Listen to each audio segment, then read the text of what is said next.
Hey guys, this is Christian here, and today is a big day or a big night. Well, the day after the big night.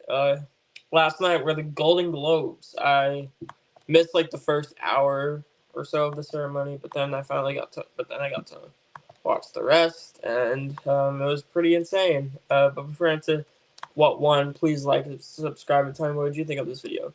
We have a huge discussion ahead of us because they made so many more things uncertain.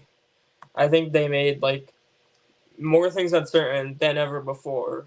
Um, we'll see if like Critics' Choice and stuff can like maybe make things more predictable. But the Golden Globes, they made some crazy decisions.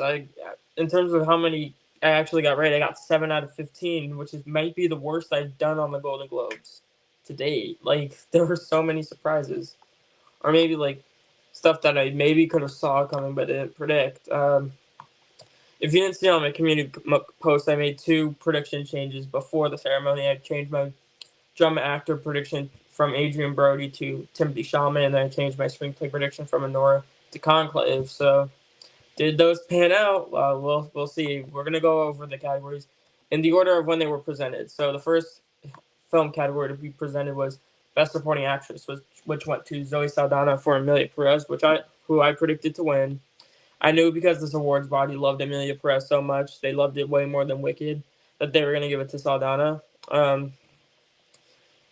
I think because of how Emilia Perez is surging, I feel like I moved Saldana up to number one for the Oscar. Um, the thing is, we'll see what Critics' Choice does. If Critics' Choice and SAG go for Grande, maybe she still has a chance. But I think SAG could really start embracing Emilia Perez. Before I was thinking like SAG's going to throw a party for Wicked. However, they could also throw a party for Emilia Perez if they really want to. So can PGA, but we'll get to that. If Zoe Saldana wins Critics' Choice, it's over because I'll know that she's going to win BAFTA and SAG.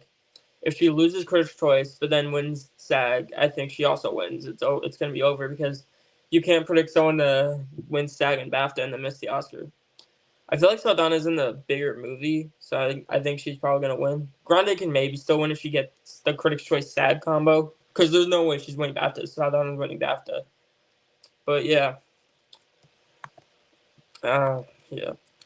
Our next film category is Best Supporting Actor, which went to Kieran Culkin for A Real Pain.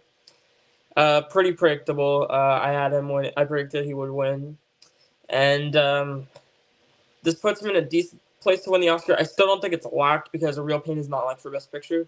I think if A Real Pain gets Best Picture, he'll probably win. But like if BAFTA goes rogue and picks like Guy Pearce, I would be worried. I'd be worried. Um, yeah, I would have Kieran Culkin out front for now. I think he's going to win Critics' Choice, even though Real Pain's not nominated there. He could probably win SAG too. So yeah, I think he makes sense to have as the front runner right now. But I don't think it's impossible that he gets dethroned because like the last time a supporting actor won without their movie and picture was Christopher Plummer in Beginners. Uh, so maybe just so maybe Kieran Culkin is the first one to win since that, or he just doesn't win. We'll see.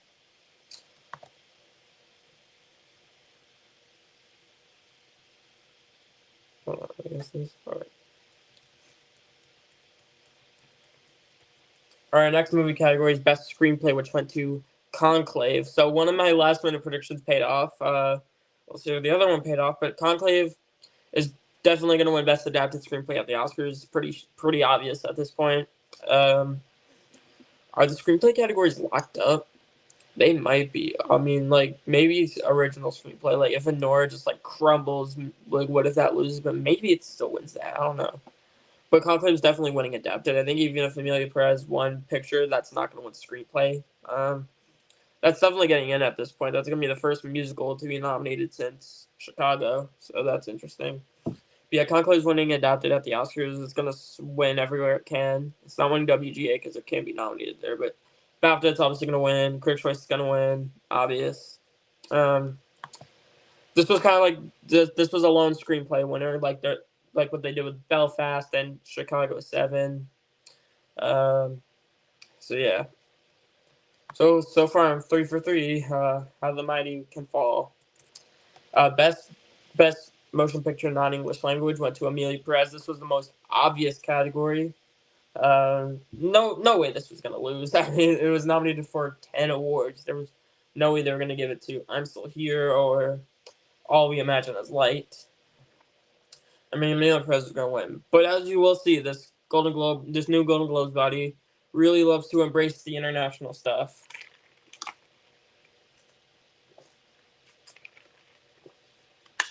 They love the international stuff. So yeah, Amelia Perez won Best Non-English Language Film. Next. Oh, we have a big one. Best Actress in a Musical or Comedy, which went to Demi Moore for The Substance. This is one we have to talk about because Mikey Madison did not win for Honora. Gascon didn't win for Amelia Perez, and Cynthia Erivo didn't win for Wicked, but they weren't going to win the Oscar. Erivo may actually get snubbed, but if she has everything, I'm going to have to predict her nonetheless. This is huge, though, because I don't think this is just a standard Globes pick or, like, just because The Substance is more international, that's a new Globes pick. Or it's going to be a one, because Demi Moore is a celebrity. Like, Demi Moore has a legit narrative to win the Oscar. I think she's going to win. I think she has a great case to win SAG. I think The Substance is going to be more well liked at BAFTA than Honora. So then I think Demi Moore's winning BAFTA. If you win both the industry awards, you're automatically up front for the Oscar. Mikey Madison, I don't think she's going to win it for just Critics' Choice. Maybe even Demi Moore just sweeps and wins Critics' Choice too. Demi Moore, I think it makes sense for her to win the Oscar now. I think she's going to win it. And because Mikey Madison's not winning, Honora's probably not winning Picture. I mean, unless Critics' Choice is not going to be enough. I mean, Spotlight won with only Critics' Choice, but it needs, like, guild support too. I mean, yeah. I mean, you could have pointed to the 10 nominations Amelia Perez got, but 0 wins is crazy. We'll get to that. But yeah, I think Demi Moore's probably winning Best Actress at the Oscars right now because she won here. She made her case that she is going to win SAG and BAFTA and maybe even Critics' Choice and then the Oscar. I don't think Mikey Madison's gonna win that. Maybe if Baptiste won BAFTA, that would be weird. That would be weird if she won BAFTA. I don't think Gascon's gonna win either. I think they're just gonna pick Demi Moore. Oh, Best Actor in a Musical or Comedy. This went to Sebastian Stan for A Different Man, who I had at number 4. Oh my god. He was the only nomination for his movie, but he was double nominated for this and The Apprentice.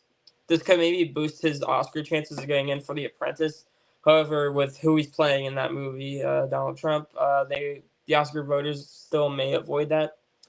I think he's gonna get BAFTA for The Apprentice, because I don't really think he has any Oscar chances for A Different Man. If he gets SAG, because I already think he's getting BAFTA. If he gets SAG, I'm gonna have to predict him for the Oscar. But if he misses SAG and then still gets BAFTA, I'll predict Daniel Craig over him, because I don't think Hugh Grant's getting in. He's lead in a horror movie. So I think this category is probably not gonna have any Oscar nominees in it. So yeah, pretty much all I have to say there. Best Animated. Flow won. This is another testament to the new Globes body really going out for those international movies. The Wild Robot was nominated for 4 awards: score, song, the dumb box office. Flow, this is Flow's only nomination. It won. This Best Animated Feature is a race because Flow's been winning critics groups too. I think The Wild Robot's going to win Critics' Choice. Critics' Choice would definitely go for Wild Robot. Wild Robot's going to win. I think Wild Robot and Flow are divided at the Annies. Wild Robot's like in the mainstream category. Flow's in the indie category. Flow's going to win the indie category. Wild Robot's going to win the main category. They love their DreamWorks movie, so they'll have no issue winning. Flow might not even get nominated for PGA, but even if it did, it wouldn't win. They would go with The Wild Robot, and then BAFTA could go with Flow. I think they could go for Flow. If they go for the Wild Robot's probably gonna win. However, if they go for Flow, well, we'll see. The thing is, I feel like the Wild Robot, it's not strong enough to get score and song. I think it would have to be stronger. I think it's gonna get Pinocchio'd and Spider-Verse, where we think it could get stuff outside of animated feature, but then it just doesn't. If that happens, like I think it's gonna happen. I think it's missing score and song. If that indeed happens, I'm gonna predict Flow wins the Oscar because I think they'll show like maybe they don't have enough passion for the Wild Robot. I mean, The Wild Robots definitely not getting nominated for Best Picture now. Although maybe they could feel a need to like give Chris Sanders an Oscar now. Also, to the people who still thought Inside Out 2 was number 2, Flow's number 2 might even be number 1. The critics groups were enough for me to put Flow at number 2 for the Oscar, but now like I think it's actually my front runner. I don't know how accurate the Globes are gonna be. Last year they did phenomenally with predicting the winner. The only one they missed was International, but Anatomy of a Fall wasn't even submitted there. Some years they like do pretty bad. I mean, the COVID year they got one acting category right. I remember that. They literally only got one acting category. So yeah, sometimes Globes do well and predict a lot of stuff for the future. Sometimes they don't. So we'll see what this if Flo is actually going to win the Oscar or not. That does feel like a new Globes pick. You can kind of dismiss it as that, but I think it could be more if it wins BAFTA. I think it's more than just a new Globes pick. Best Director went to Brady Corbet for The Brutalist. Brady Corbet for The Brutalist. I think that's how you pronounce it. Not Jacques Audiard, not Sean Baker, not Coralie Farjat. I think Corbet's gonna win. I think Corbet's gonna win the Oscar. I think he's gonna win Critics' Choice. I think he's gonna win BAFTA. DGA could go for him, or they could go for Audiard or Baker. We'll see what DGA does. But yeah, Corbet's making Corbet is making the most technically impressive movie, so I think it makes sense to give him the director Oscar. And his movie might be winning Best Picture too, so yeah, it makes sense for him to win the Oscar.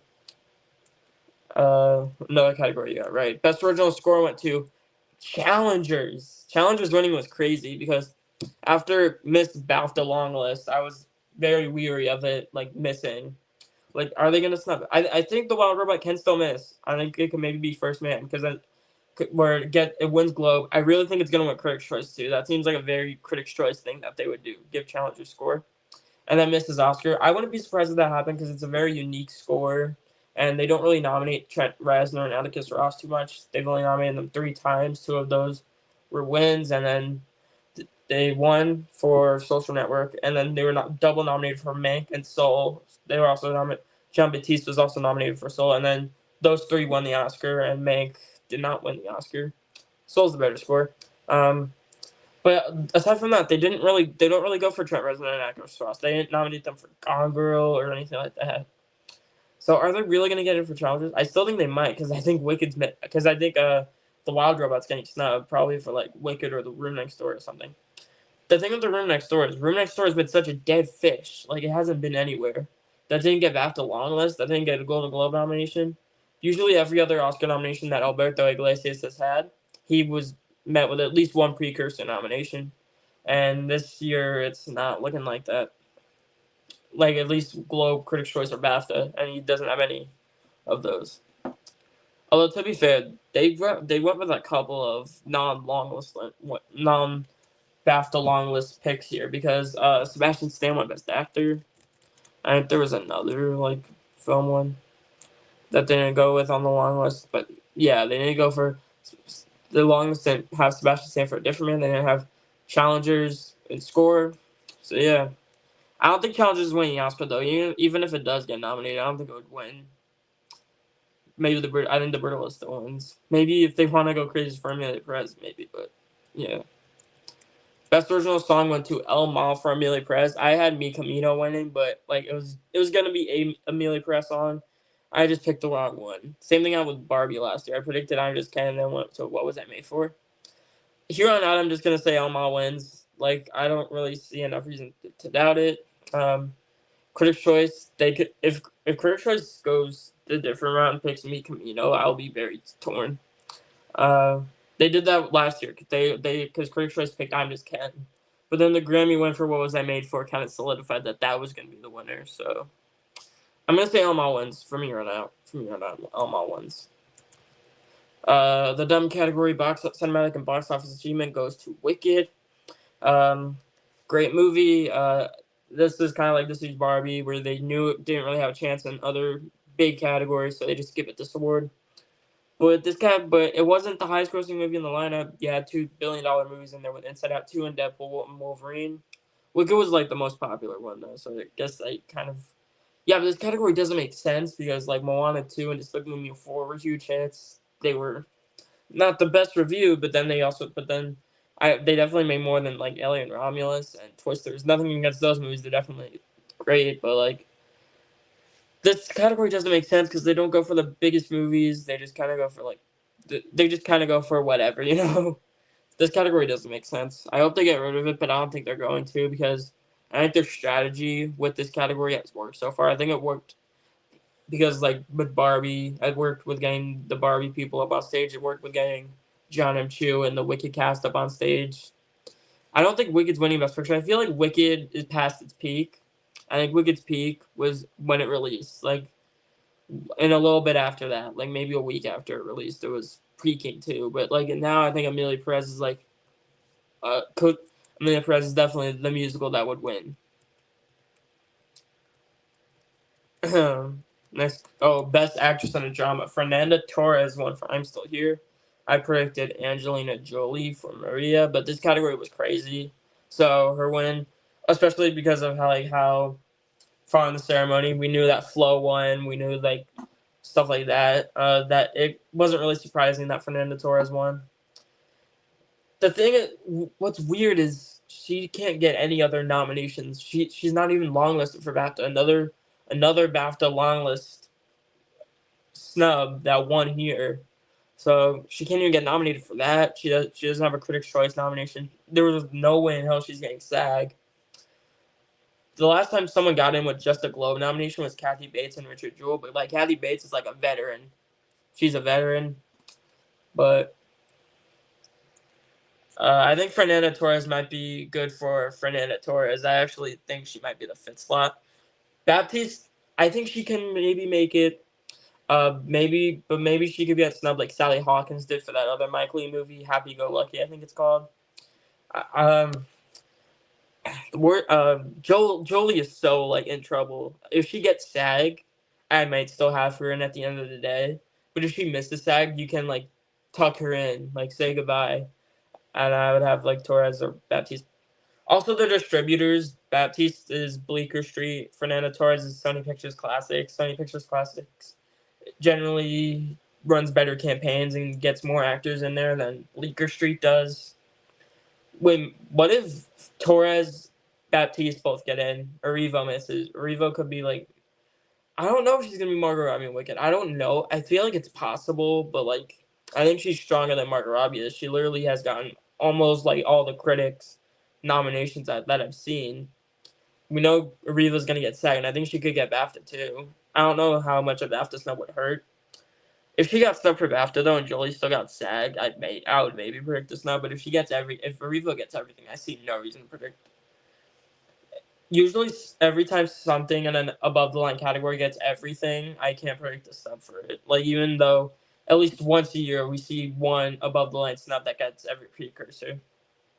But yeah, the Best Actress category is crazy.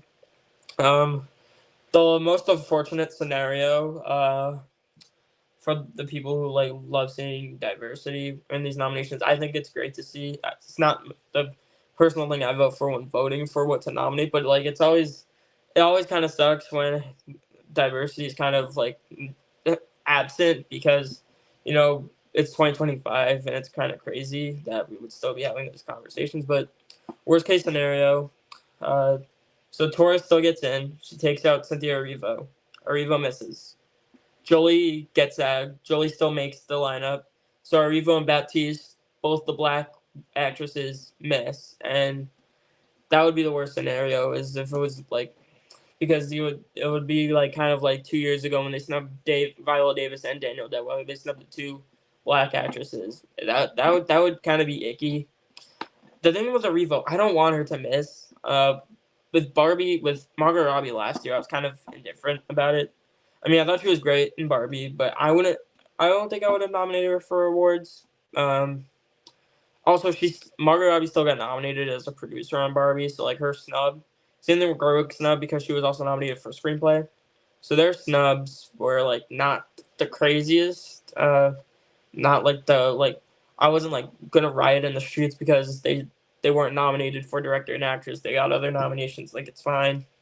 But like Cynthia Erivo is genuinely fantastic in Wicked. But at the end of the day, it's possible that she misses. I want to say she and Fernanda Torres are the last two slots, but that it could go any way.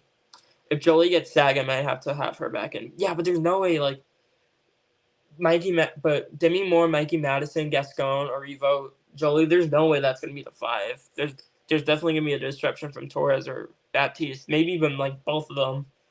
But I don't think Baptiste or Revo both. I mean, that'd be cool. That might be the lineup a few people would like to see. But like, I think people would like to see Torres nominated too. I feel like Jolie, because like it's a biopic performance. Some people are kind of. I thought she was great in Maria. But I feel like biopic performances, people are gonna kind of getting tired of them. So yeah, but like this category is interesting. It's an interesting category. I feel like Torres got a boost from this win. Baptiste, I think she's gonna get BAFTA. And Jolie, I think, is in trouble unless she gets if she gets SAG. I think she still gets in. Maybe even if she misses SAG, she can be an Oscar redemption, but she would be in serious trouble at that point. I want to be able to predict her. So right now, I asked my Oscar if I would be Demi Moore, Mikey Madison, Carlos Sofia Gascon, Cynthia Erivo, Fernanda Torres, but it's a crazy category. Yeah, Danielle Deadwater snub was crazy. She's gonna get snubbed again for the piano lesson too, which sucks because she's so good in piano lesson. Golden Globes didn't nominate her either.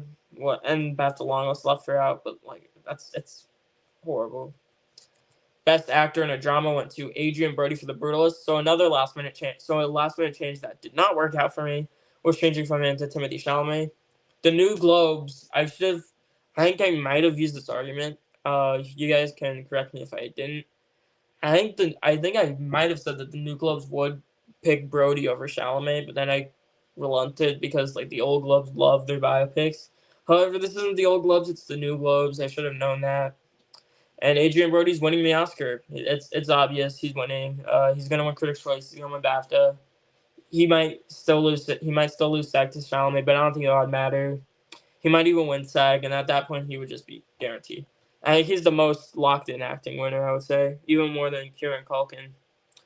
I feel like the craziest one the least locked is supporting actress. Then I'd say actress. Then I'd say supporting actor because Culkin's not in the Best Picture movie. I'd say actress is looking pretty good for Demi Moore, and then the most locked is Best Actor for Brody. Best Picture Drama went to The Brutalist. At least I got that category right. The Brutalist did well. That one picture, director, actor. Pretty good haul. I have that out front for Best Picture at the Oscars right now, but I also think it's just going to be a Power of the Dog or Roma type movie where it doesn't actually win. However, I think between director, meanwhile, the movie that I'd have at number 2 is not winning screenplay or director. Maybe it might win director. That would be crazy, but like, yeah. I guess The Brutalist is safe. The other thing about The Brutalist is I think it's missing editing. Coda got in without editing, but like Coda didn't surge at the right time. Coda wasn't at its peak. Coda's peak was when it won like SAG and the WGA. Also Birdman, but Birdman's obviously an exception because that was filmed in one take.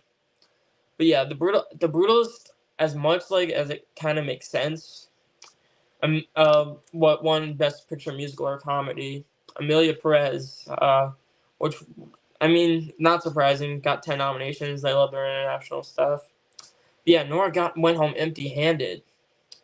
I mean, I think these two are like in contention to win Best Picture. I feel like Anora needed to win something. Anora didn't win anything. I mean, at least Everything Everywhere. When it lost, it still won Supporting Actor for Kia Kwan, and it still won Actress for Michelle Yeoh. Anora didn't win a single thing. Anora may still win Critics' Choice. Critics' Choice, I think, is between that and The Brutalist. Mikey Madison may still win Critics' Choice, but I think Demi Moore's winning SAG-BAFTA. I think Sean Baker may still win Screenplay anyway, just like a lone screenplay win for that movie. Or maybe if you just think so low, maybe like The Substance or The Brutalist wins. I feel like Emilia Perez. I think Emilia Perez is winning BAFTA because they got 15 long list nominations, like 15 long list mentions. I think SAG and PGA could really go for that too. I think they could really give it the wins there. I wouldn't be shocked at all. The second time they love to award diverse casts. This is definitely that, and you get to give it 3 acting nominations too at SAG. With how well I think Amelia Perez is gonna do, that might even that Amelia Perez might be Green Book Crash. The Brutalist might be Roma Brokeback Mountain.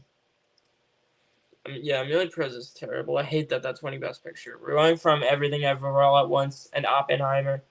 I know, I hate that it's in contention. I have the Brutalist stuff for now, but I don't feel amazing about it. Amelia Perez might just be the first movie to win Picture without director and screenplay since Chicago, which was another musical. I think the comparison to Amelia Perez is Green Book Crash, and then Brutalist is Roma Brokeback Mountain. That makes so much sense to me. If Amelia Perez wins Best Picture, though, like, we're really gonna go from Everything Everywhere All at Once and Oppenheimer to Amelia Perez. We have my favorite movie of 2023 winning Best Picture, and then we go from my least favorite movie I've seen from 2024 winning Best Picture. Oh my god. And with how well Amelia Perez is doing, I think I have to predict Selena Gomez to be nominated for supporting actress. I know she's gonna get SAG. But the reason why I'm leaving her off for now is because I don't know who I would snub. Who's gonna get snubbed? I don't know if it's Margaret Qualley or Felicity Jones. I think Rossellini's getting in regardless of whether or not she misses SAG. I would have said the same thing about Felicity Jones too, but like if Margaret Qualley and Selena Gomez both get that, because I think they're both gonna get BAFTA too. Like that would look very good for both of them. Qualley might have everything, and my rule is every time like someone above the line gets every precursor, I have to predict them. If Qualley misses SAG on Wednesday, I'm predicting she misses for Gomez. If Felicity Jones, I think Felicity Jones already gonna miss. If Qualley and Selena Gomez both get in, I'm predicting that Felicity Jones is gonna get snubbed. Felicity Jones, because she's been underperforming at Critics Group. She missed Critics' Choice. She has Globe. She got Globe. She's probably gonna get BAFTA. Probably not gonna get SAG. I feel like it's she can maybe get redeemed by the Oscars, but it could also just be something that people want them to redeem, but then they just don't do it. I feel like that's possible. Margaret Qualley's also hasn't missed much. Rossellini too. If Rossellini gets SAG, she's locked in for the Oscar. I think she's already pretty in there, but if she got SAG, she'd be undeniable. If Selena Gomez misses SAG, I'm probably just gonna leave her out. So yeah, that's pretty much my thoughts on the Golden Globe winners. On Wednesday we have DGA and SAG nominations. I'm definitely gonna be going over those. I'm gonna do a discussion, not a reaction. When Oscar nominations come next week, that's gonna be a reaction video. But we're gonna have a good discussion about SAG and DGA on Wednesday. But yeah, thank you guys so much for watching. Please like and subscribe, and I'll see you guys next time. Bye.